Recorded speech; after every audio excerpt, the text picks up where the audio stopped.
kesho. Toeni maoni. Na mimi nikiwa waziri wenu wa masuala ya ndani, na wahakikishia ya kwamba hatutakuwa na nafasi kama ile imetokea pale tena mpaka siku ile Yesu atarudi.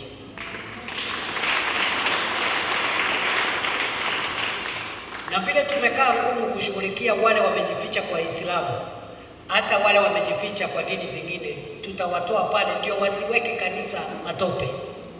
Sijui kama tunaelewana. All the crooks and criminals who are hiding in the Church of Jesus Christ, those who are hiding in other religions, your time is up. We will smoke you out. No amount of misusing the Bible, no amount of quoting the Constitution will save you from justice and from accountability. Mimi najua mtatoa maoni na mtatuambia vile tunafanya. Ungetaka tuendelee na wahubiri kuua watu? Ungetaka tuendelee na wahubiri wa kuendelesha dini potovu ya kuumiza watoto na akina mama na wazee? So mimi najua mtasema wakora wote wapotee. Si namna hiyo? Na ule Mckenzie ule hatoki jela tena. Ule hatoki jela, atazeekea pale jela.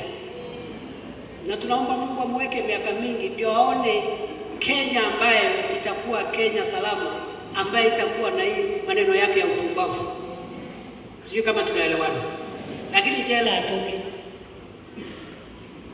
Hataona mwangaza wa hii dunia tena, atakaa pale jela mpaka azekee hapo, alafu apotee, aende kwa shetani yake. Kama atatubu, hiyo ni mambo ya Mungu.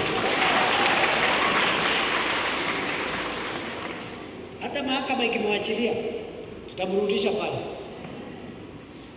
Sababu mahakama zetu za wengine tunaambia watu huyu ni mkora, ameua watu, wanasema iko haki, sijui katiba gani inatumika, wanaachilia. Hata wakimwachilia, ule bwana atazeekea pale jela, na atatoka jela aende akakutane na hukumu ya Mwenyezi Mungu.